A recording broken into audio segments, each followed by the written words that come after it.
Hi, my name is Nitza Lowenstein, and thank you for joining me here today.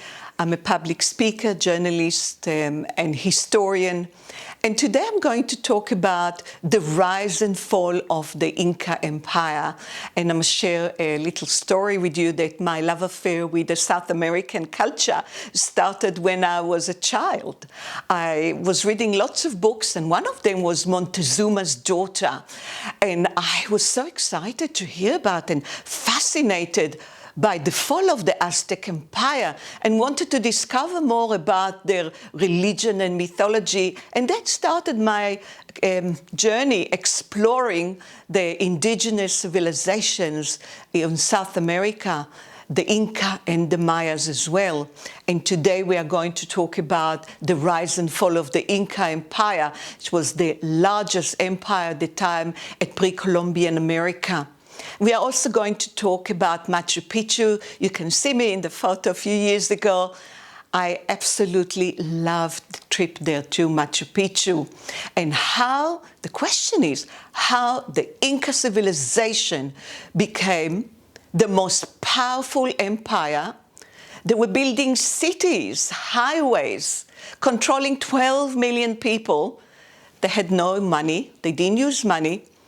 No use of a wheel, they didn't know about the wheel, no cast iron, and no writing as we know writing. We'll find out what sort of communication they had that was efficient for them. And why did it fall so quickly? What is the reason? What was the reason for the demise of such a great empire? Now, before we continue, I just want to touch very quickly on the civilizations of the America. You've got the Maya, the Aztec, and the Incas.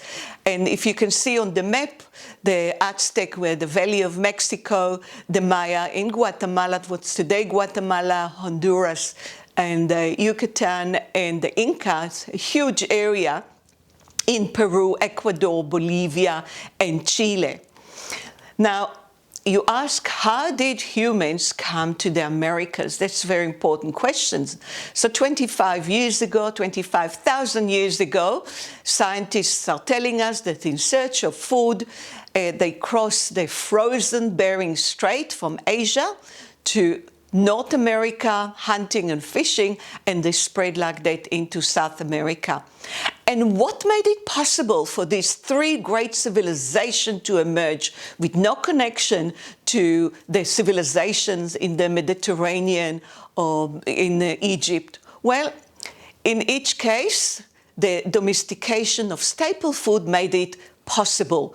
For the Aztec and the Mayans, the maize and the corn, and for the Inca, the potatoes. Now, this is the Maya civilization, and you're talking about spanning 2,000 years from 1000 BC to almost 15th, 16th century. And the Aztec civilization was only a few hundred years, from 1345 to 1521, and the Inca civilization dated from 1200 to 1532, and that's what we are going to talk about today. Now, the Inca Empire, it's actually the last chapter of thousands of years of ending civilizations. Didn't start from the Inca. And it's one of the world's pristine civilizations. There are only 5 pristine civilizations. It means indigenous and they didn't derive from any other civilization. And you're talking about the Fertile Crescent, the Hindu, in India, China, the Indian coast, and you're talking Mesoamerica, the Gulf Coast. And this is one of them, the Inca. And here's the Inca Empire, and rose to prominence in the 12th century and were in power for 4 centuries and ruled over a kingdom from the northern tip of what we call today Ecuador to the central of Chile, past the capital Santiago. Huge. They ruled over 12 million people, and it was more than 100 ethnic groups. You ask yourself, how did they manage to do it? Well, in Quechua, now Quechua is the native language of the Inca that is still spoken today in Peru, the empire was called the Four Regions. And the word Inca, actually, the Europeans coined the word Inca, like we call Pharaoh. They called him Inca, and now Inca is used nowadays to refer to the people and to the civilization. And the Spanish that came there, and Francisco Pizarro landed in Peru in 1532, and he couldn't believe what he found. The Inca Empire was in bloom. The streets may not have gold in the street, but believe me, their temples were lined up with gold. Now, the Inca first appeared. Now, we'll find out before we jump back to the Spanish arrival and their demise. We'll want to find out their history.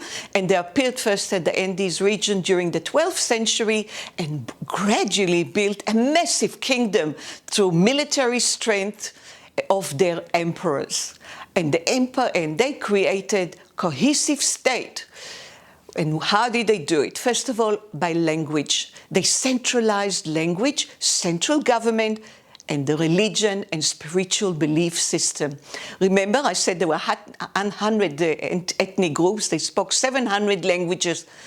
They said to the people, you can speak your language as long as you know how to speak Quechua, our language.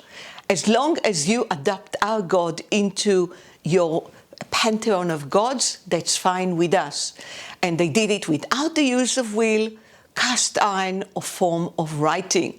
So, but ultimately, we'll find out they were utterly defenseless against the Spanish conquistadors. When the Spanish arrived, that was the end of the great empire. As I said, they didn't even have money, they didn't have markets, and we'll find out how they managed. And we're going to take a little break before we continue to find out about their gods, their stories of creation, their mythology, and how they emerged to life. And we are going to come back to all of that and tell you. Thank you so much. Enjoy a little break.